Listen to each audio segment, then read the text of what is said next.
Good evening students. इस video के अंतर्गत हम एक्सरसाइज हल करने जा रहे हैं। यह जानने जा रहे हैं कि कॉम्प्लेक्स सेंटेंस को कंपाउंड सेंटेंस में जब बनाया जाता है तो उसके क्या क्या विधियां हैं, कौन कौन से तरीके हैं, रूल रेगुलेशन क्या है। एक वीडियो इसके पहले बन चुका है कि कॉम्प्लेक्स सेंटेंस को कंपाउंड सेंटेंस में आप कैसे परिवर्तित करोगे। कंपाउंड सेंटेंस का मतलब होता है जिसमें एक प्रिंसिपल क्लॉज आया हुआ हो और कम से कम उसका एक कोऑर्डिनेट क्लॉज हो तो सेंटेंस कंपाउंड सेंटेंस कहलाता है। क्लियर? उसमें कंजंक्शन लगते हैं and, as, well as, both and, not only but also, or, nor, either, neither, nor, but yet, still, nevertheless, nonetheless, only, while, whereas, so, therefore, hence और for. इनके अलावे अगर दूसरा कोई conjunction आप लगाएंगे जैसे who, whom, whose, when, where, why, how, as soon as, no sooner, than, since, before, after, so, as, than, so that, if, unless, until, till, provided that, इस कंजंक्शन से जोड़ेंगे तो सेंटेंस कॉम्प्लेक्स होगा। यहां complex sentence दिया हुआ है, उसको कंपाउंड में हमें परिवर्तित कर देना, यानी अर्थ नहीं बदलना चाहिए वाक्य का, आप कंजंक्शन बदल देंगे, यानी एंड, एज, वेल एज इत्यादि लगा देंगे, सेंटेंस कंपाउंड हो जाएगा। जैसे ही इज ऑनेस्ट, दो पुअर, वह ईमानदार है यद्यपि गरीब है, वह ईमानदार है, अर्थ वही रहना चाहिए, वह ईमानदार है यद्यपि वह गरीब है। तो ही इज पुअर, वह गरीब है, बट ऑनेस्ट, या बट ही इज ऑनेस्ट, वह गरीब है लेकिन ईमानदार है।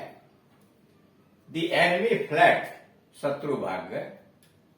As soon as our guns came inside, शत्रु भाग गए ज्यों ही हमारी बंदूकें नजर में आई, यानी ज्यों ही हमारी बंदूक दिखाई दी, नजर में आई, शत्रु भाग खड़े हुए। आवर गन्स, हमारी बंदूकें, केम इन साइट, नजर में आई, यानी हमारी बंदूकें दिखाई दी, एंड द एनिमी फ्लेड, शत्रु भाग खड़े हुए।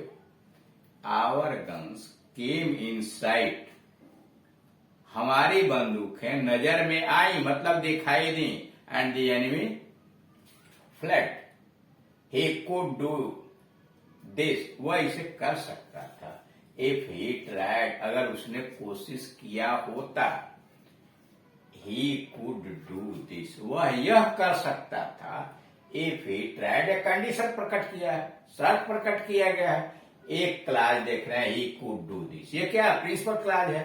इफ ही ट्राइड, कोशिश किया होता है, यह शर्त प्रकट करने वाला उपवाक्य यानी सबऑर्डिनेट क्लास है, इसलिए सेंटेंस कॉम्प्लेक्स कहलाएगा। अब जरा देखिए, ही कुड डू दिस, वह इसे कर सकता था, but he did not try, लेकिन उसने कोशिश नहीं किया, इसमें यह प्रिंसिपल क्लॉज हो गया। ही could do this but he did not try हो गया कोऑर्डिनेट क्लॉज, इसलिए सेंटेंस कंपाउंड कहलाएगा। If you do not hold your टंग, अगर तुम जबान नहीं संभालोगे यानी बोलना बंद नहीं करोगे, यू विल बी फाइन, तुम्हें सजा मिलेगी। If you do not hold your टंग, अगर जुबान बंद नहीं करोगे, यू विल बी फाइन, तुम्हें सजा मिलेगी। होल्ड योर टंग, जबान संभालो। आर अथवा या अदरवाइज अथया, वी विल फाइन। अब इसमें देखिए, if you do not hold your टंग, यह क्या है, कंडीशन प्रकट कर रहा, सबऑर्डिनेट क्लॉज है, आश्रित उपवाक्य है, ये प्रिंसिपल क्लॉज है। दूसरे वाले में hold your tongue principal clause, or you will be fined, यह उसका कोऑर्डिनेट क्लॉज है, इसलिए सेंटेंस कंपाउंड हो गया। ही फेल इल, वह बीमार पड़ गया, because he had lost his only सन, वह बीमार पड़ा क्योंकि उसने अपने इकलौते पुत्र को खो दिया था। Because he had lost his only son, he lost, वो खो दिया, his only son, he lost his only son, so he fell ill, इसलिए वह बीमार पड़ गया।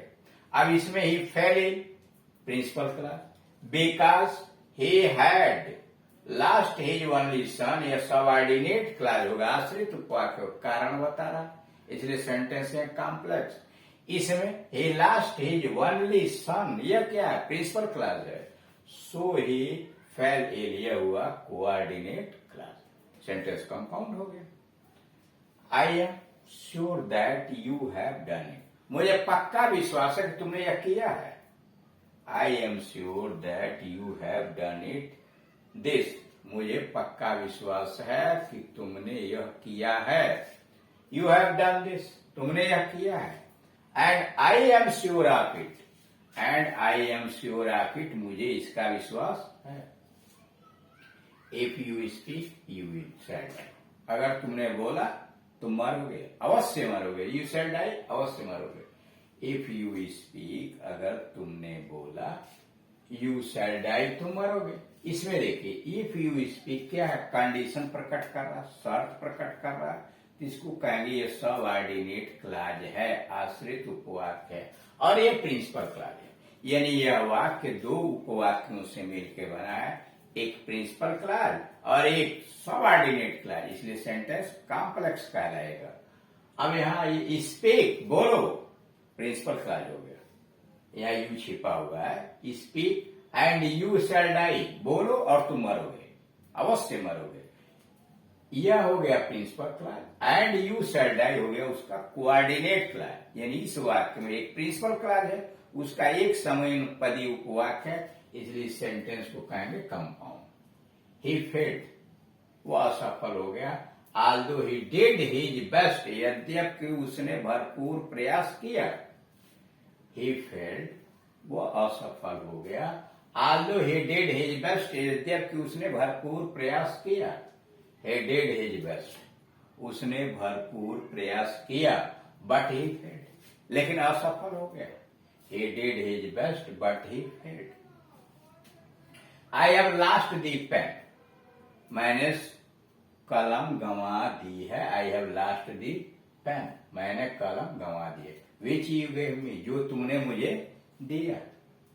आई have lost the pen which you gave me में I have lost the pen हो गया principal clause. Which you gave me adjective clause हुआ, उसका पेन की विशेषता बता रहा, सेंटेंस कॉम्प्लेक्स हो गया। You gave me a pen, तुमने मुझे एक कलम दी, प्रिंसिपल क्लॉज हो गया। And I have lost it, अब मैंने इसे खो दिया।